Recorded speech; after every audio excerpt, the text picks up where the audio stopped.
Good evening, everybody. College football fans, SEC fans, good to see everybody tonight. Thank you for joining us on this, I think, our 11th or maybe 12th episode of Biscuits and SEC Live. We really enjoyed it this year and are glad you guys are along with us for another ride. We had a great SEC championship game on Saturday, so we'll get into that and recap that here in just a second. We've also got the college football playoff field, which is set finally, which came with plenty of controversy as well.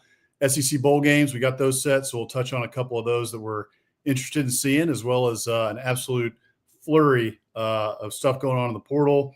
We've got Bill Belichick going to UNC, breaking news, as well as breaking news with Rich Rodriguez headed back to West Virginia. Within the last 20 minutes, we just got that news. So wild times in college football, as always. Hammer, how you doing tonight? Doing good. Yeah, this is our 11th show, so appreciate all of y'all tuning in. Excited to hop into it. Absolutely. Before we get into it, folks, if you don't mind, go ahead and subscribe to the Biscuits and SEC newsletter. You can see it down there. Just head to biscuitsandsec.com/newsletter. You can sign up, and it's free to sign up. It comes to your inbox on Mondays and Fridays. I write it on Mondays, and then Hammer has it on Friday. Keeps you up to date on all the latest SEC news. And we're starting to get into basketball now a little bit as well as we get into basketball season more and as football kind of winds down. But plenty of football news going on right now as well. So that'll just keep you updated. And make sure to follow us on social media at Biscuits and SEC across all platforms. And that'll do it for all the starters. So let's get right into it. SEC title. It was an absolute barn burner of a game, I would say. I don't know if it was necessarily a track meet or anything, but it was a lot of fun to watch and had all sorts of twists and turns. We saw turnovers from Texas. We saw great defense from both teams, and we also saw Carson Beck go down with a big injury. And we saw Gunnar Stockton play pretty well all the way up until overtime when he got knocked out, which I thought his lights actually went out for a second there on a pretty scary hit. But anyway, Hammer, what'd you take away from this game? It was a lot of fun to watch. Apparently not targeting, by the way, just so everybody's clear. That's not targeting. Are we clear? But no, we're not clear. And I think that's I think I had tweeted that out right after that happened, just like what is targeting? But nobody knows. We don't have to go into that too much here. But you know what? I think listen, I think we both picked Georgia to win this ball game. And, for as good of a game as it was and as back and forth as it was, obviously goes to overtime. Not to toot my own horn here, but it kind of played out how I thought it would, in the sense of Texas just made too many mistakes. Georgia, made their fair share of mistakes, but was just kind of able to win a game that maybe they got outplayed in. And I said in our show last week that this Georgia team is extremely resilient. Kirby's been saying it all year. And they've been talking about how this team, just back down, just always shows up. All the road games, which we'll get into later, that he was mad about afterwards with Sankey. I mean, this team just gets the job done for the most part. They obviously lost twice, but by and large, they get the job done, even though, maybe they're not always operating at peak efficiency. And I think this was a prime example of that when Carson Beck goes down. Your starter for the last 20 some odd games, the last two seasons, goes down at halftime. And you're down 6-3 at the half, and it doesn't matter. We're going to come out. Gunnar Stockton's going to go 12 of 16. He's going to, run the ball somewhat effectively-ish, and we're going to run the football, and that's how we're going to win this game. And that's exactly what they did. Defensively, I expected Georgia to show up. They did. They took advantage of, some Quinn Ewers mistakes. The first interception wasn't really Ewers' fault, but that's just kind of what Texas has been all year. They're not that polished or smooth on offense. They struggled in the red zone. They had a lot more yards than Georgia, but they could not capitalize in the red zone. And then they missed 2 field goals. And Georgia was ready to take advantage of that. Yeah, that was my big takeaway from the game, was that it was Texas's offense, and then couple that with their mistakes that finally caught up to them. They've been playing like that, like you said, all year, and they still managed to just lose one game in the middle of the season to Georgia. And you get to the championship game, and this is the time of year where those sorts of things start to catch up with you. And Texas has, they got Quinn Ewers, they got Arch Manning, kind of in the garage. They've got all these weapons on the outside. They've had Wisner at running back, who's played fairly well at times. I mean, rushed for an ungodly amount of yards against Texas A&M. And so they've got all these weapons. However, they haven't. We've been saying it for weeks, and everybody can see it with their own eyes. Like, for some reason, they just cannot figure it out, and they're not clicking on all cylinders. And eventually, that's going to catch up to them, even with a great defense. And we saw it on Saturday. Texas's defense played very well, against Carson Beck in the first half, and then even against Gunnar Stockton in the second half. And, Gunnar was able to move the ball. He had 3 scoring drives, but they held him to 2 field goals on those last 2 drives of the second half, or in 2 of the later drives in the second half. So the Texas defense gave them a chance to win this game. I saw one of the Horns beat writers talking about this. Like, it's kind of an inexcusable game for Sark to lose. When you look at it from top to bottom, Texas outgains Georgia by over 100 yards. In multiple different aspects of this game, Texas won this game. But again, it's just Georgia. And I said this in our preview, that Georgia, I'm picking Georgia because Georgia's been here before. And I just don't trust Texas's offense. And that's pretty much what happened. And Texas's offense, if they're going to win the college football playoff, if they're going to win the national title, which is what their aspiration was to start this year, they're going to have to figure it out very quickly. And I don't necessarily know what the answers are for them on offense. You got some Horns that are talking about, hey, Arch Manning, should we start Arch Manning? I think that's a crazy talk to start Arch Manning going into the playoffs. But you said it. Texas kind of is what they are. We've seen it all year from them. I don't think it really changes. So you're just going to have to gut out games and hope that you win. And you're going to have to hope that Bert Auburn at kicker isn't missing field goals, because if he's missing field goals, you might be in real trouble in the college football playoff. This Texas team will not win the national championship if they play like they did on Saturday.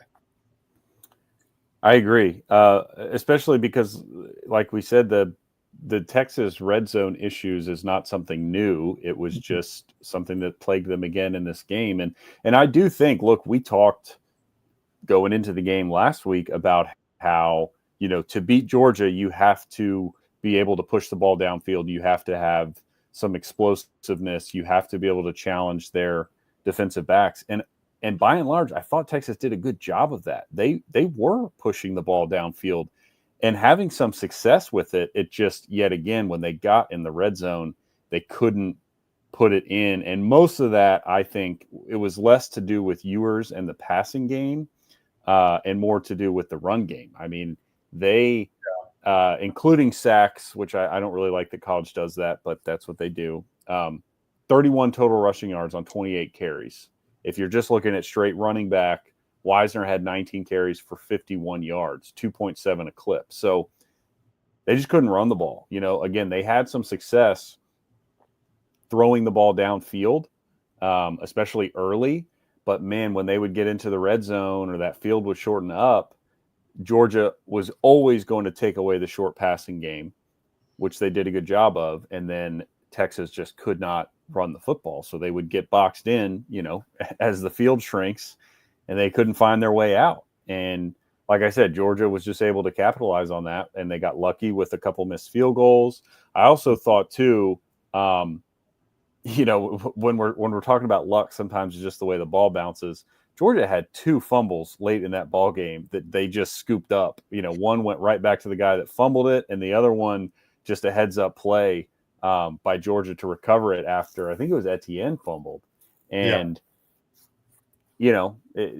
nothing that either team really can do or say about that. It's just the way the ball bounces sometimes. And Texas, has gotten plenty of bounces throughout the season to get to 12-1. So it's not to take anything away from from Georgia. I just think again, when it comes down to it, like they made the winning plays and Texas could not. And that is in all three phases of the game.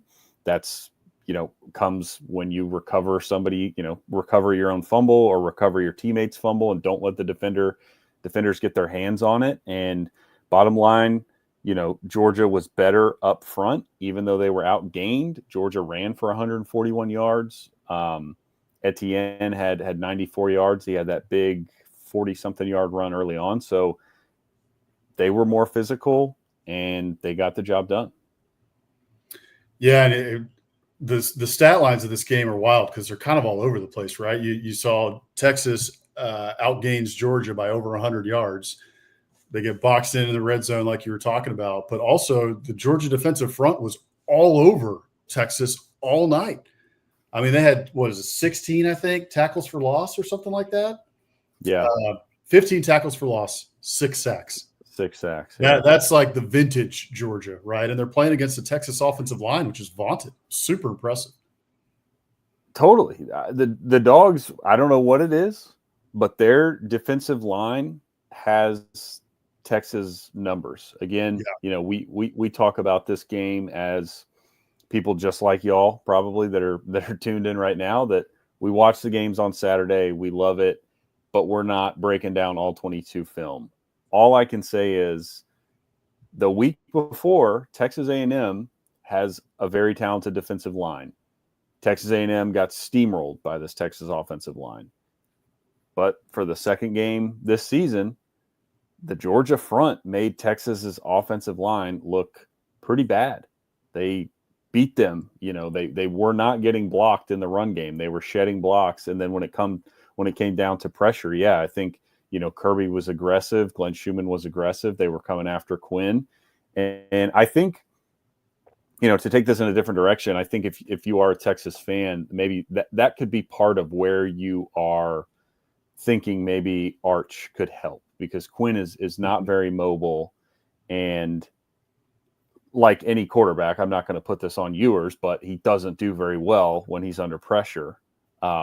He's not a great blitz beater with his arm. So perhaps Arch could give you a different dynamic there. I'm kind of with you. I don't think this is a time where you bench Ewers unless, we have like a Tua Jalen Hurts situation that Nick Saban obviously pulled successfully. But I do think there's an opportunity for Arch to get in the game and have some packages. And that's what kind of surprised me with Sark's plan, because I mentioned it earlier, I thought they did a good job of pushing the ball downfield, and that was clearly part of his game plan. I mean, whatever that, I can't remember the Georgia corner, but whoever Golden was matched up against, that was clearly a matchup that Sark was trying to exploit. They kept going to Golden, and they had a lot of success with it. I mean, he had 162 yards receiving, so it worked. Yeah. But when you can't run the ball, traditionally, your running back's not being successful, you're getting sacked, where was the Arch package? We just saw it against A&M, and it worked. And he, for some reason, didn't pull that tool out of his tool belt, which I thought was a little puzzling. I think it was puzzling too. We also saw it though in the game mid-year, and Arch looked like a deer in the headlights, and Quinn Ewers, with all of his experience in 2 games now against Georgia, has looked like a deer in the headlights many times. Not the whole time, again, passed for, over 300 yards, but they were disguising pressures really well and then bringing pressure from the opposite side. Dropping guys into coverage. I heard Adam Brenneman actually broke this down. So if folks want to go check that out, Adam Brenneman broke down what Georgia was doing on defense and the scheme that Kirby and Glenn Schumann came up with that was confusing Texas all night, as you see from those 6 sacks and 15 tackles for loss. So really impressive what Georgia did. And it'll be interesting now with Carson Beck with this UCL elbow injury, likely out for the playoff, at least for the first game of the playoff after Georgia's bye. We'll see. We'll talk about that a little later. So, all right, let's touch quickly on the other crazy championship game of the weekend that ended up stealing a spot from one of the SEC's own. Clemson versus SMU for the ACC title game was a fantastic game to watch. Clemson goes up big early. They go into halftime with I think it was a 24-7 lead or something like that, and ends up being a 31-31 game right with 16 seconds left. Clemson gets a huge return, a 45-yard return from Adam Randall that sets them up, get them one play. They get one play that gets them just enough into field goal range for a 56-yarder, longest field goal in Clemson history. It was a total bomb. Really, really awesome game to watch. What did you take away from this one? Yeah, I think, we didn't actually, I think we did break down a lot of these games last week, but I know we did on the blog as well with our previews. But, kind of similar here. I thought Clemson would win this game because Clemson still runs the ACC. That's Dabo's 9th ACC title. And, I just thought SMU would be a little bit overmatched with some of just the top end athletes that Clemson would bring. And, they kind of were, but I'll give SMU credit for fighting back and making this a game. But ultimately, Clemson just got the job done. SMU had a couple really costly turnovers in the first quarter that allowed Clemson to get out to that big lead. And then I thought Clemson, taking what was a 24-7 lead into the half, I think, kind of got a little conservative and just sort of tried to sit on the game and bleed the clock and get escape with a win. And credit to SMU. They were not going down without a fight. And obviously you tie the ball game with 16 seconds left and assume you're going to go to overtime, but not the case because Clemson, similar to Georgia, found a way, right? Okay, we got 16 seconds left. What are we going to do to make a play here? Guy returning the kick makes a play. Then they call, one pass play, get it into range, and they're ready to go. And the kicker steps up, ice in his veins, and just buries it from 56. So you got to give Clemson a lot of credit, for pulling out the win, saving their college football playoff lives, and earning a bid as a conference champion. And ultimately keeping Alabama out. Yeah, I mean, impressive win for Clemson, right? I think a lot of people were picking SMU, understandably so. One of the best offenses in the ACC, one of the best defenses in the ACC, especially rushing defense, and that showed up. I mean, Clemson has a pretty good rushing offense. They held Clemson to 64 rushing yards on the night. Phil Maffa had 13 carries for 28 yards, 2.5 yards per carry. So SMU played it solid in the rushing game. Clemson was on their heels in the second half on defense, without a doubt. Kevin Jennings played well. He had 304 yards and 3 TDs, a costly INT.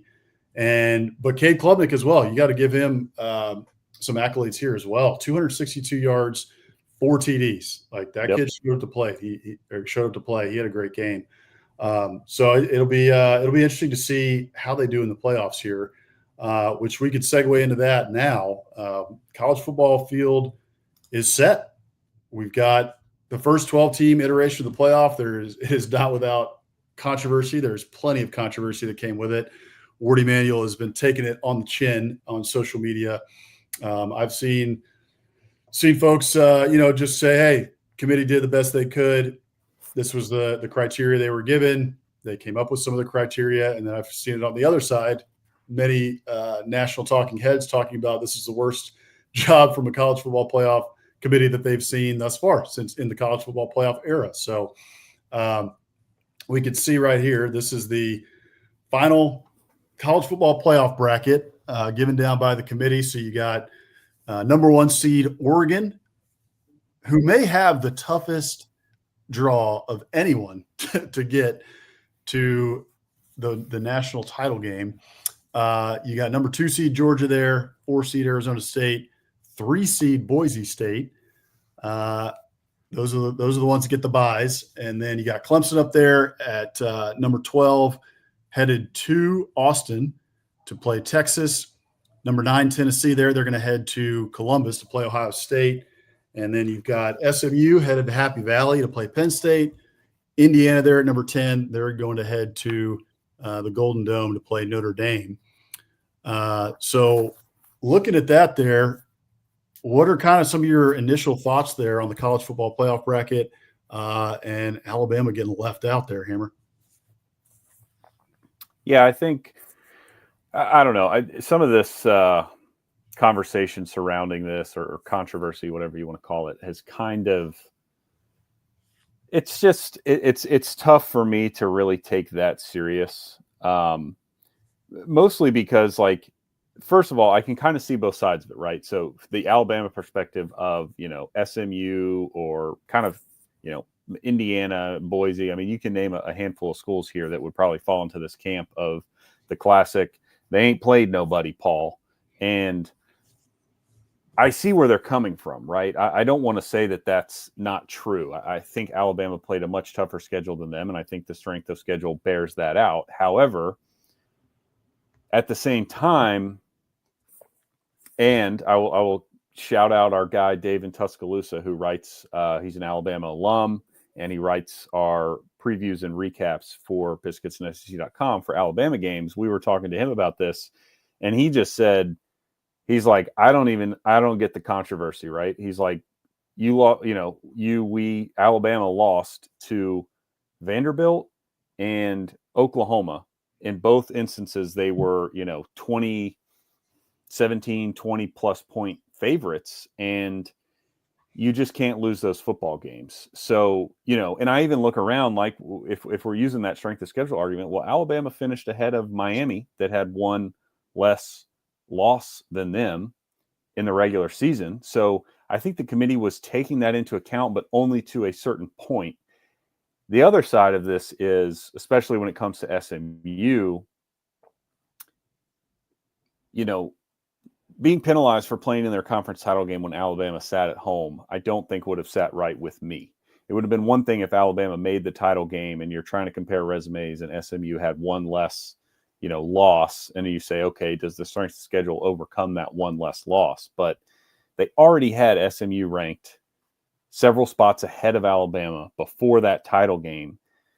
So to boot SMU for losing on a last-second field goal to, some team that the committee had ranked in the teens when Alabama sat at home, I don't think would have sat right with me. Again, we're Biscuits and SEC Live. We are SEC fans, and I'm happy to stand up and beat the drum for the SEC and strength of schedule. But the bottom line is, had Alabama just taken care of business against Vanderbilt or the worst Oklahoma team we've seen in quite a while, then I think they would have gotten in. A 2-loss Bama team, I do think, finds a way to get in. I don't know what team that would have been at the expense of, but I think they get in. And at the end of the day, if you're 9-3 in the regular season, you're kind of grasping at straws to make it into the top 12. Yeah, that was my takeaway. I mean, I think the committee was kind of between a rock and a hard place. It is between strength of schedule, which, anybody who knows anything about college football and is a rational fan understands that the SEC has the best strength of schedule, right? All these other conferences, the Big Ten included, can start yelling, oh, the SEC was down this year, the SEC is not that good. It's nonsense. Top to bottom, the SEC is the best conference. It's the deepest conference in the country. So your strength of schedule and strength of schedule ratings bear this out. The NFL draft bears it out every single year. You're playing the most talent in the SEC. Kids come to schools in the SEC to play against the best talent, against the best teams. So you had the strength of schedule argument, and then you had the conference title argument. So it was those two going head to head. And I think two things on this. One is that SMU was already starting to signal, right, if we lose this game, why the heck would we just not sit out a conference title game? At the end of the day, we're chasing a national title, not an ACC championship. So while we want to play in the ACC championship, we want to win the ACC title, and then we want to go on to play for a national title. We would rather chase the national title than an ACC championship. So I think you really have to put SMU in this case because they played in their conference title game. You do not want a scenario coming up in future years where you have teams that legitimately are threatening this. We are not going to play our conference title game because we want to play in the college football playoff. And right now, by today, if we don't play in our conference title game by the rules, the letter of the law, the precedent that the committee has set, we are in right now. We are not going to play our conference title game. We're going to chase the national championship. So we're going to sit it out. And Right. SMU is signaling that. And I think that really would have become a serious hot button issue, a hot topic in years to come if this committee had left SMU out. And I'm with you. I've been saying this for a week or two now, really, since the later in the year when Oklahoma lost to OU. Hey, if you got 3 losses, look in the mirror. Look in the mirror. You got beat 24-3 by Oklahoma, one of the worst Oklahoma teams that we've seen in the last 25 years. You only have yourself to blame at the end of the day. And the same thing goes for Ole Miss. Look, Ole Miss has a great argument to be in the playoff. I understand that. I do understand that the arguments that the Ole Miss folks are making. Hey, you beat Georgia. You crushed Georgia 28-10. You make them look, you make them look bad. They're in the playoff. They get a bye. You beat that team 28-10. Ole Miss has a great argument. Don't lose to Kentucky at home. Kentucky's terrible. Don't lose to Kentucky at home. So the only team that I think actually has the best argument to get into the playoff from the SEC that got left out is South Carolina, because they had a game that was stolen by SEC officiating early in the year against LSU. They won that game. And if they, there's no way that you can protest and get a game overturned. The game is played on the field, and the SEC officials stole that game from them. They should only have 2 losses. And if they had 2 losses, that team would be in the college football playoff. So I think South Carolina fans have the biggest gripe of anybody in this scenario. Didn't play out like that because of the 3 losses and the head-to-head with Alabama and the head-to-head with Ole Miss. But if I'm South Carolina fans, I'm extremely frustrated because I feel like a college football playoff spot got stolen from me if you look back at that LSU game. Right. So anyway, it's going to be very fascinating to watch. I'll put this back up here too. I think it's going to be really interesting, and I don't know how you fix this. But if you look at the bracket, right, Oregon is the number 1 seed, but they almost kind of get screwed, right? You get Tennessee or Ohio State in the second round. And then if Texas takes care of business like they should, you're going to get Texas there in the semifinals. And then couple that, go to the other side here. Penn State is the 6th seed, but they get SMU and Boise State. Again, hey, they could lose those games. SMU is not a bad football team. Boise State, not a bad football team. But Penn State, on paper, should beat both of those teams handily. They should beat them by 2 scores. So they get to Georgia. So, again, I don't know how you fix this, but the paths to the national title game or even to the semifinals for some of these teams, it's almost like, some of these teams that lost conference championship games or, but the team that won the conference championship game, they get a tougher path, than somebody who lost a conference championship game.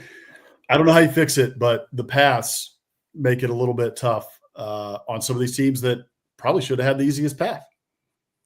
Yeah, I think that's totally fair because I think you're right. I think Oregon has a tough draw, not only with Texas, of course, but Tennessee or Ohio State. I mean, we saw Oregon play Ohio State earlier this year in Eugene, which that game, were they to meet in the playoffs would be at a neutral site.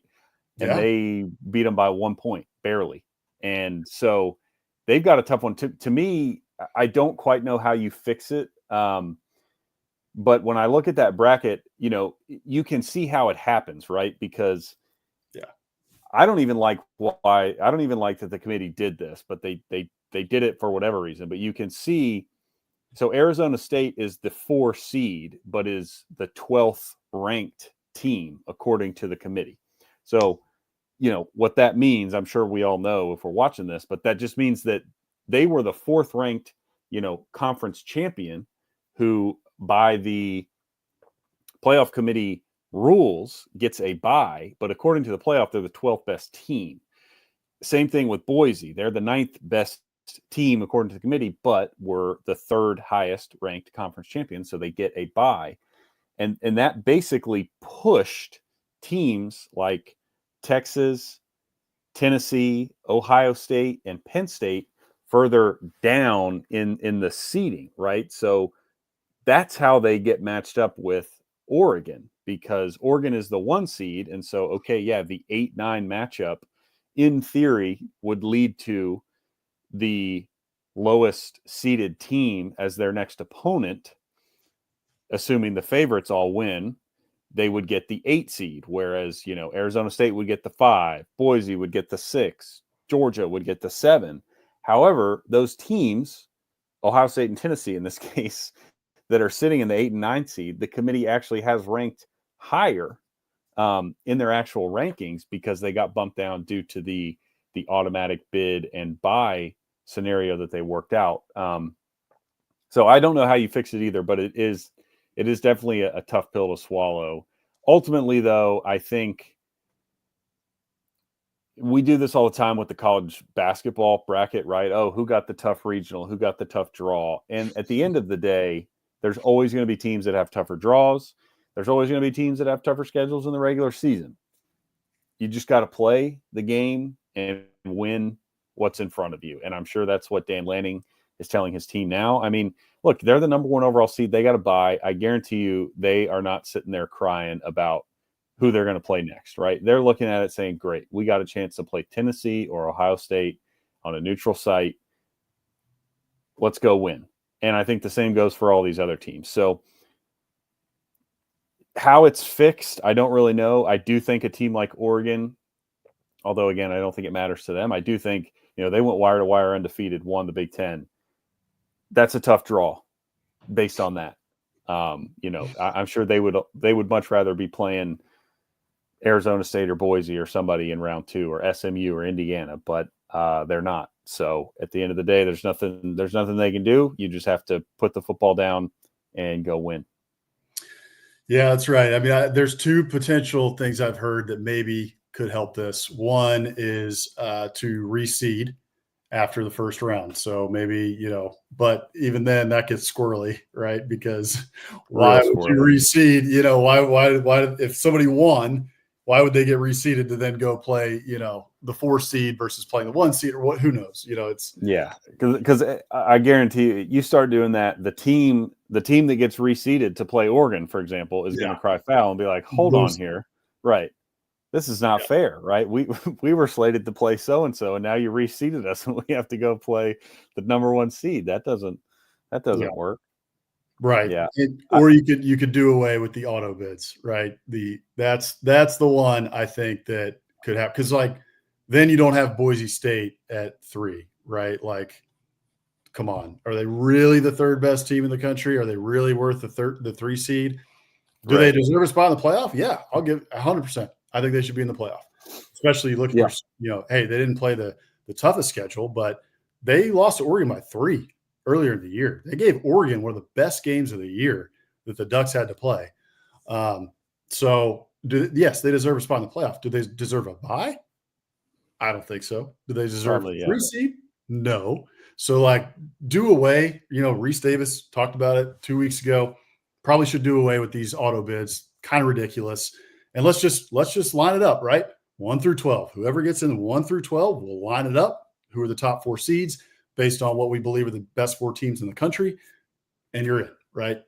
Yeah. Other than that, these auto bids, I think probably need to do away with it. And that probably would help what we're talking about, right? Because then you can kind of look at, okay, well, the 1 seed they have played the best football all year. They should have the best path to the national championship game. They should be rewarded for what they've done on the field in the regular season. Totally. And I heard a funny but potential solution here, which will never happen, but it is a very funny thought from Tom Fornelli of CBS Sports and Cover 3 podcast. He said after the first round games, the 4 teams that had a bye should choose their opponent. So they have to publicly declare who they would like to play just to create some storylines and controversy. Like, oh, Oregon chose so-and-so. Wow, okay. And, that team's, of course, like, oh, Oregon chose us. We're going to go out there and show them who's boss. But in theory, that would be more fair, right? hey, you get to choose. Who do you want to play? Sure. Hey, I'll throw this one out there. I don't think I've heard anybody say this one. So breaking news right here. Why not do it like you do a raffle, right? Like, okay, maybe after the first round, let's make it more fair, and let's put 4 balls into the lottery machine, kick them out, and say, okay, who do we got, right? Like NBA draft lottery. NBA, yeah, it's a lotto. You get out of the first round, and you get the teams and the buys, and you go, okay, who do we get? That'd be awesome. Ultimately, it would be awesome TV, and ultimately, any of these solutions, again, albeit far-fetched and probably will never happen. Like, I don't think they would be any more or less fair than the current system. So we're throwing them out there as jokes, but at the same time, would they be much worse? Like, I don't think so. No, I don't think they. Yeah, right. Could they be worse than what we have right now? Do we need to go back to the BCS? Another question. I vote no, but I've heard a lot of folks say that. Well, there might be some merit there to using the BCS to determine the top 12 teams. I can see that. But I'm kind of with you. I was so tired of the BCS by the time the college football playoff rolled around that I don't know if I'm ready to go back to it like West Virginia going back to Rich Rod, but it's not the worst idea. Yeah. There will always be controversy when it comes to college football. We are never going to eliminate the controversy from this sport, and it keeps us employed here at Biscuits and SEC Live. Right. So, right. So anyway, it makes it fun. College football lives on controversy. Yeah, on screaming into the void on Twitter. So, all right, that is enough on the initial college football playoff 12-team bracket here. It's going to be a ton of fun with this field that's set. Let's line them up and play the games. I'm excited for that. Now let's get into, we have some other bowl games going on with the SEC. So let's check out a couple of those. Just kind of wanted to get your thoughts on where the teams ended up. I had a much prettier graphic, but I didn't have time to finish it up, so I just had to go with this. But what are a couple games that stand out to you? A couple of things that you're watching with these bowl games, and what you're excited about during bowl season for the SEC. Yeah, I mean, I think certainly a few that stand out. South Carolina, Illinois, actually, I believe the only ranked matchup there, but Illinois was a good team. I mean, I'm sure we even talked about, I think, Brett Bielema kind of quote tweeting Lane Kiffin when Kiffin was campaigning for Ole Miss to make the playoff, and Bielema quote tweeted him and was like, hold on, we actually have the same number of losses as you, and our losses, were to Oregon and Ohio State and blah, blah, blah. So I'm not here to relitigate that, but I think Illinois is a pretty good team. Former SEC quarterback Luke Altmaier is the signal caller there. He's had a good year. And, of course, South Carolina is just rolling like we talked about. So interested to see how they carry that momentum into the bowl game. This might be kind of way out there, but Vandy, Georgia Tech is an interesting matchup to me. I think Georgia Tech is a pretty good team. We saw them push Georgia to the brink. Vandy, also, I think, a good solid team that should be – these are two teams – part of the reason I wanted to highlight this, these are two teams to me that will be up for this bowl game, right? Vanderbilt, it's a hell of a season when they even make a bowl. So I don't, yeah. They'll have plenty of transfer portal, but it's not like they're going to have guys opting out to go to the NFL. Diego Pavia, unless I'm forgetting some sort of lawsuit that he won, which I know is filed, but this will be his last game, so I would imagine he'll try to ball out. And if Haynes King is healed from the Georgia game, that guy only knows one speed, that's full speed, so he'll be out there like a wrecking ball, I'm sure. So I think that'll be a fun matchup. What about you? Did anything catch your eye? Yeah, there were a couple that caught my eye that I'm looking forward to. I'll put this back up on the screen and talk over it here for a second, but. The first one that stuck out to me is the Gasparilla Bowl here. I'm excited for, December 20th. It's one of the first bowl games that's coming up right before the start of the college football playoff. I'm just excited to see DJ Lagway play. The kid's been electric over the last couple of weeks. He's played really well in the back half of the season. So just excited to watch him play against Tulane. Then the other one that stood out to me was the Liberty Bowl with Arkansas versus Texas Tech. These are two former Southwest Conference foes.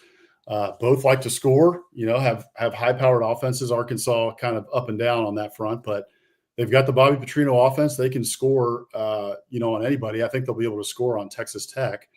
Well, they can't score on anybody, but they'll be able to score on Texas Tech. Texas Tech lost Micah Hudson to the portal. He's a former 5-star wide receiver. Looks like he may be going to Texas A&M, but he didn't do much for them this year. I think he had like 8 receptions for 50 yards or something like that. But overall, the Texas Tech offense, played really well this year. So I expect that one to be a shootout. That line opened up at a 1.5 in favor of Arkansas. So I'm expecting a shootout there and a really fun game. And the other one that stood out to me was A&M versus USC. I think that's going to be a fun one in Las Vegas. And really, because it's kind of interesting, there's been, back and forth between A&M and between USC on the recruiting trail. You had A&M who took the 5-star wide receiver, Jerome Miles. It looked like he might be going to USC for a while. I believe he might have been committed to them and decommitted, if I remember correctly, and then ends up at A&M. And then on the flip side, A&M had a 5-star quarterback committed. His name's escaping me at the moment. Longstreet. Yes, that's right. Hassan. Without a T. Hassan, yeah. Hassan Longstreet, yeah. Hassan. Yeah, 5-star quarterback who flipped his commitment. He's a California kid, so flipped his commitment to Lincoln Riley and USC. So just some fun kind of storylines in the background there with A&M versus USC. They've been locked in some recruiting battles this year, and they've been locked in recruiting battles over the last couple of years. Even when Jimbo Fisher was at A&M, he was trying to go into California to get some kids. So I think that'll be a real fun one. And then the last one you touched on was South Carolina versus Illinois. That's going to be a lot of fun. I'm just excited to turn on the TV to watch Lenora Sellers at this point. That kid is electric. So much fun to watch. He's really come into his own in the back half of the year. His rushing ability is incredible. He's getting way better in the passing game as well. So I want to see if he's going to have a big game and can also give the SEC a little bit of bragging rights over the Big Ten, because Illinois, a top half of the Big Ten team, a ranked Big Ten team, we'll see what they got. If they can take them down, we have some more bragging rights going into the offseason over the Big Ten, which likes to talk a big game about how the SEC is down this year. So going to be a really fun bowl season. I'm really looking forward to it. I can't wait for these games to get started. Yeah. So, all right. Finally, we ought to touch on the portal because the portal has been lighting up. It opened up on Monday, and we have a ridiculous amount of movement in the portal, as many expected. So much that's flying around. There's been a lot that has been surprising, to some degree. I would say, like Michael Van Buren going in for Mississippi State today. Some expected that because there was probably some behind-the-scenes stuff going on, but him going into the portal, you got Jackson Arnold, who's in the portal from Oklahoma. He's looking at Auburn, looking at Mississippi State. Multiple big-time offensive linemen in the portal. Arkansas's whole team is in the portal. You got Connor Wiegman, a former 5-star, in the portal. So were there a couple names that stood out to you? Anything that you've been watching in the portal as it's really geared up in the past couple of days? Yeah, I mean, you hit on a couple of the bigger names there. Two I wanted to highlight are guys we talked about all year, as not in the context of they're going to enter the portal, although, I think we could have all assumed this based on their low usage and just how bad Kentucky's offense was. But both Dane Key and Barryon Brown have hit the portal. And those two guys will be a really, really good pickup, I would imagine, for anybody who can get them. I don't think, a lot of the portal is just such a different beast, right? Where you get a lot of kids that enter that, we remember him from when he was a recruit and he was a 5-star, he was a high 4-star. But like you said, Micah Hudson, good example, former 5-star recruit, really played sparingly this year at Texas Tech and just, who knows why, but didn't really play. Well, Dane Key and Barryon Brown are not that, right? They have both played and they have produced at a pretty high level. The Kentucky offense this year was just really bad. So those two guys, to me, are somebody that I would look at and be like, hey, we gotta get this guy, right? I mean, we're both Aggies hosting the show. I would love either one of those guys to come to College Station because we need wide receiver help, and I think both those guys can play at a pretty high level. So those were two that stood out to me. Jonte Cook, he kind of falls into the category of former big recruit, 5-star Texas receiver, was down there, I think, 2 years, played very sparingly, and didn't do much. The other one, Williams Nwaneri, I don't know if I'm saying that right, but Nwaneri, again, another former 5-star from Mizzou, hitting the portal. Otherwise, again, we're far from done. I'm really interested to see what happens with some of these teams in the playoffs. Texas has had a handful of guys leave. I know Georgia had the corner. Was it Julio? What's his name? Humphrey. Julio. Yeah. So they've had a few guys leave. I'm just curious if we'll see more of that as they get phased out and eliminated from the playoffs. But those were just some of the names that stuck out to me. And I did want to comment too. According to 247, at least as of now, again, we'll see how this all shakes out when the portal, we actually know who all is going to enter it. But within the guys that are currently in the portal in 247 Sports top 10 rated players, 2 of them are crystal ball to Ole Miss. So Prince Will Umanmielen, brother of Princely Umanmielen from Nebraska, is crystal ball to Ole Miss. No surprise there, given the connection. And then a offensive lineman out of Arkansas, Patrick Kutas. I think he played on the interior for Arkansas this year, is crystal ball to Ole Miss. So I only bring both of those names up to signify that Lane, self-proclaimed portal king, is back at it and seems to be making waves yet again in the transfer portal. So as expected, Ole Miss is going to be a player there and is not going away anytime soon. Yeah, it's those are good points to bring up. A couple things I would touch on too, just aside from naming all these names, which you guys can all go into 247. You guys know where to look in terms of finding all these kids. Hayes Fawcett, right, on Twitter. You can find all his graphics and find the breaking news as soon as kids enter the portal. The one thing is just based on the calendar, right? It's kind of crazy to see kids enter the portal when their team is in the playoff, right? Like it also could be. It's understandable that these kids might enter, but it hurts depth, and for some of these teams, like that's not good going into the playoff. So I don't know how you fix it. Maybe you push the portal window past the playoff or something like that, but it's tough for these teams who are going in and you're expecting they're planning, okay, we might lose a couple of these kids, but there's going to be surprises too. So you also have to be, while you're preparing for the playoff, you have to be thinking, okay, well, now we might lose. Here's the kids that we're going to lose, right? Now we know we're losing these kids. That impacts our depth. So very tough for these teams, especially the ones in the playoff chasing a national title, to lose some of these kids along the defensive line and, in your defensive back room. Like that's not an easy thing to overcome for some of these teams. So that's difficult. The other thing I would touch on too is depth. This is going to really hurt teams in terms of depth. And I'm, as an Aggie fan, I'm looking at the Aggies and kind of seeing what the issue or, who the kids are who are entering the portal. And for their offensive line was better this year, but for the last 2 years under Jimbo Fisher and, the worst offensive line coach in the history of college football, Steve Adazio, they were terrible. The offensive line was bad, even though they had a lot of talent along that line. This year, they had that talent. They were able to develop it decently. Their line was better. But now you're looking at a lot of kids entering the portal who were your depth pieces and kids that also got a lot of playing time.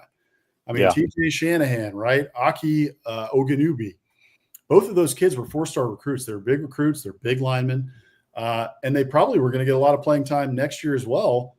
And it's even shaky right now because they have one offensive lineman, Armaj Reed Adams, who is up for potentially going to the NFL draft. He hasn't declared yet.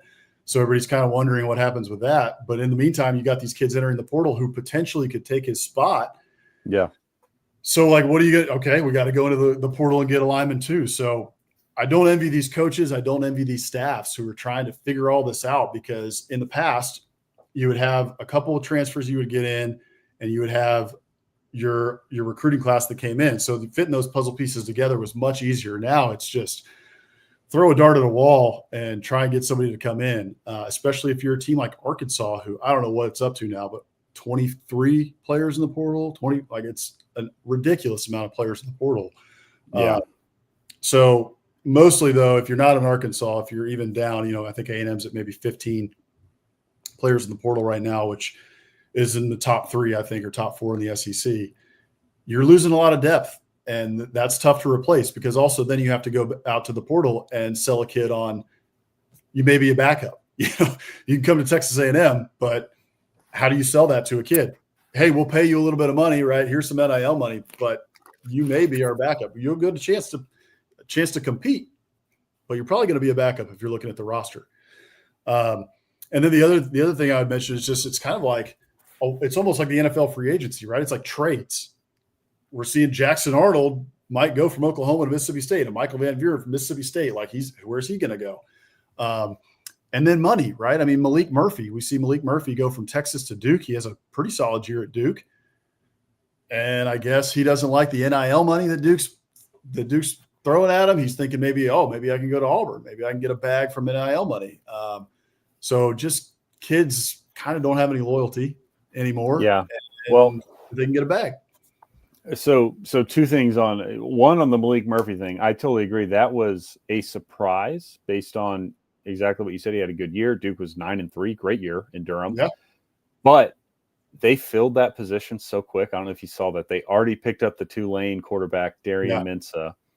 Yeah. So that makes me think behind the scenes, they knew, right? For them to be able to, boom, within 2 days have it, for whatever reason, they knew. And they were already back channeling themselves and, tampering, so to speak, with Mensah from Tulane. But I don't know if you saw this clip, actually, just speaking of the free agency aspect of this. It was Jay Norvell of Colorado State, who I think is a good head coach, did a pretty good job out there. I think they were maybe 3rd in the Mountain West, almost made it to the title game. But he was given a press conference this week explaining a little bit of that free agency aspect of this, and I found it really interesting and really kind of sad and pretty predatory. But he said his team, people on his team, what's happening is they're getting calls from agents who they are not affiliated with, but are just basically reaching out to them and saying, "Hey, dude, I've already spoken to teams X, Y, and Z, and they told me they'll pay you this much in NIL if you enter the portal." So you have all these quasi agents out there who are essentially brokering deals for people they don't represent and that aren't even in the portal, just in hopes that they can get them in the portal, get them that payday, and then collect their. And as Norvell said, he said some of it's 10, 15, 20%, which is nuts. That's from wild. An agent fee perspective. Yeah. But so that's what's going on, right? I mean, everybody on your team is going to get contacted, and especially I would assume the low-hanging fruit of people that aren't starters, right? It's one thing to call a starter, because he's probably got a good NIL deal. He can go back to his collective and say, "Hey, I'm getting some offers or some thoughts," and they'll pony up. But it's a lot harder to pony up for a guy who's a depth piece, because like you said, some of these programs will, if the coach tells the collective, we need to keep this guy. But collectives are run by fans. And if a fan hasn't seen this kid produce anything on the field, they're not going to be like, we're not going to pay that guy $100,000. Like, hold on, he's our 5th, 6th wide receiver on the depth chart. No, if somebody wants to pay him $100,000, be my guest. But that's the way it works right now. Yeah, two final thoughts on that. One is to piggyback off that, and just to say, it is predatory, and some of these deals are going to work out and some of these deals are not. That is another whole piece of this, of fitting these puzzle pieces together, where there's so many moving parts and so many moving pieces because these agents, whatever people are calling them, sharks, are talking to these kids and saying, hey, I've talked to them. They can get you this money. Well, we just saw what happened to UNLV this year. Multiple players who said didn't get paid a dime. I was promised $100,000. I got, nothing. Room and board like everyone else gets on a scholarship. That's what I got. And then they quit. Sluka or whatever his name was, the QB. Yeah. It's like, no, the heck with this. This is ridiculous. So that I would not be surprised at all if that happens more and more, with this coming down the pike. And then the other thing that it just kind of made me chuckle, and I saw a lot of people commenting on it, and it was exactly what came to my mind, before I even saw the comments was it was a couple of days ago, the Kansas quarterback who's played very well over the last 2 years, Jalen Daniels. It was reported, it comes out in the media, Jalen Daniels inks new deal with Kansas to remain, a Jayhawk. And it's like, it's just bizarre. It's bizarro world. It's weird. It feels upside down to see a college quarterback, talking about signing some new deal, with their school in order to remain there. So, essentially, I don't know if he was threatening. I'm sure he was, or at least talking to him like, hey, I deserve more money, right? Like, if you can't give me more money, well, I'll go in the portal. I'll go somewhere else. I'll go somewhere where they will pay me. So totally. Just wild to see that. I can't imagine thinking, 6, 7, 8 years ago or 10 years ago when, many of us all fell in love with college football, grown up with college football, right? I've been watching it for over 25 years. If you had told me that 6, 7, 8 years ago, I would have been like, there's no way that college football is going that way. Here we are. Now it's like the NFL. You got Ian Rappaport and Adam Schefter tweeting out about Jalen Daniels signing a new deal with Kansas. Yeah. No, it is. It's total upside down, bizarre world. Yeah, it is. So, all right. Well, let's get to our last two segments that we do every single week. I will let you talk here about the Muschamp Coach of the Week. We didn't have a whole lot of nominees this week. With all the championship games, there was a couple we could look at outside the conference, but of course, I think we have to go in conference for this one. So give us our Muschamp Coach of the Week and who we ended up choosing and why.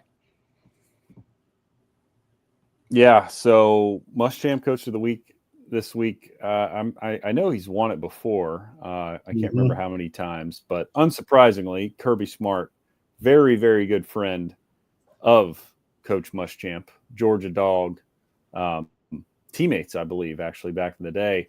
Anyway, like you said, we didn't have a ton of options. Obviously, it would have been Kirby or Sark or someone outside the SEC with the limited games, but got to give Kirby a shout out for just laying the hammer on Greg Sankey when Sankey's standing like 5 feet away at the SEC title game, celebration with the confetti coming down or whatever they got. So here's the clip of Kirby just laying it on Sankey. Get the first round bye. What does that mean for you? Well, it means rest for a team that Greg Sankey and his staff sit on the road all year long. We get to take a little bit of break and get ready for college football playoff. This team needs some rest mentally, need a little time off. We're going back. We're going to celebrate this one for maybe. I just loved Greg Sankey's face.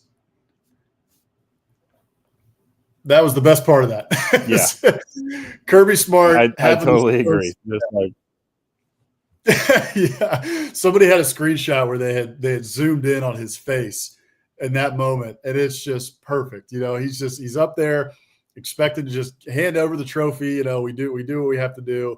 And Kirby up there with the stones. He's been making calls to the SEC office all year, just about, lighting them up about whatever, multiple different things, I'm sure. But obviously, he was very torqued about Georgia's schedule this year and what the SEC handed them, because they were handed one of the tougher schedules in the SEC. And he's looking across the podium. They still won the SEC.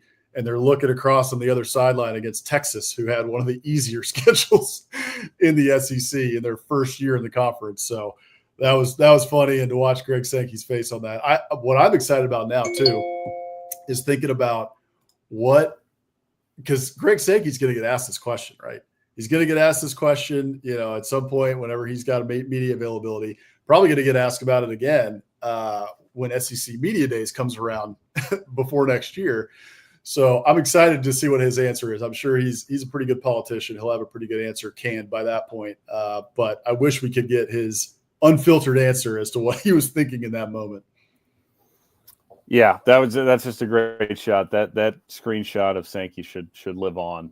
It's just a great, I don't know, disbelief, depressed, just like, oh, I gotta get up there and give this guy the trophy after he's just calling me out for the whole world to see. So good clip, good on Kirby for speaking his mind as he always does. Yeah, that is definitely in the spirit of Will Muschamp. Never one who's afraid to speak his mind. So congratulations to Kirby Smart on second, I think, or maybe third win. At least a second, yeah. Yeah. So he'll be getting a trophy in the mail. Another one to add to his illustrious trophy case. So, all right, our biscuit of the week this week. If you guys got any nominations for biscuit of the week, we do this every single week. If you went to your local diner last week, or you've got one that you want us to feature, we can find images on Google Images if you don't have your own photos. But love to see you tweet them out on Twitter. You can DM us on Twitter. You can tag us on Twitter if you got any ones that you want to be featured. We love checking out new biscuits across the SEC footprint, even if you made them homemade. Hammer earlier in the season made us some awesome drop biscuits that we featured. So don't hesitate to reach out. We love to check out new things and new ones that we may be able to visit in your hometown or in some of these SEC towns. So this week we've got one that I had, Waterloo Ice House here in Austin, just down the road from me. And every week, if you follow us on Twitter, you see that before every game day, while I'm watching game day, while I'm watching SEC Nation, I always go out and get a biscuit, whether it's from Chick-fil-A, whether I make them homemade. Always have that game day tradition there. So this week I decided to try some biscuits and gravy. I heard some really good things about the biscuits and gravy from Waterloo Ice House, and they were solid. I think they're probably better in restaurant with a little bit more gravy. I probably could have used a whole nother scoop or two of gravy, but they were still fantastic. So Waterloo Ice House there in Austin. If you guys are in Austin, make sure to check out Waterloo Ice House for their biscuits and gravy. It's one of the highest rated biscuits and gravy in Austin. So they were fantastic. Good stuff. Yeah, it's a great Saturday morning tradition. Watching game day, getting ready for the day. Just have some biscuits. Absolutely. Well, thank you guys all for joining us tonight on Biscuits and SEC Live. We appreciate you guys tuning in. Again, if you wouldn't mind, go and sign up for our newsletter, biscuitsandsec.com/newsletter. Just give us your name and email address and your birthday. Maybe we can send you a little birthday message on your birthday. But we have it in your inbox on Mondays and Fridays, just all the latest SEC news to keep you up to date on what's going on around the SEC footprint. Make sure to follow us on social media at Biscuits and SEC on Instagram, on Facebook, and on Twitter. And you can catch us here, Biscuits and SEC Live, on our Instagram, on our Facebook, on our Twitter, and on our YouTube channel. You can find us on YouTube at Biscuits and SEC. If you wouldn't mind, go and check that out, hit the notification bell, and hit the subscribe button as we are trying to grow that channel. And we will be on with the SEC After Dark crew here in about 25 minutes. So you can check that out as well on the SEC After Dark channel on YouTube and on Stephen Willis's Twitter account and a couple other platforms. So thank you again, everybody, for tuning in. We really appreciate it. We will see you guys next week. For Hammer, I'm Bossman. See you guys down the road. Appreciate y'all.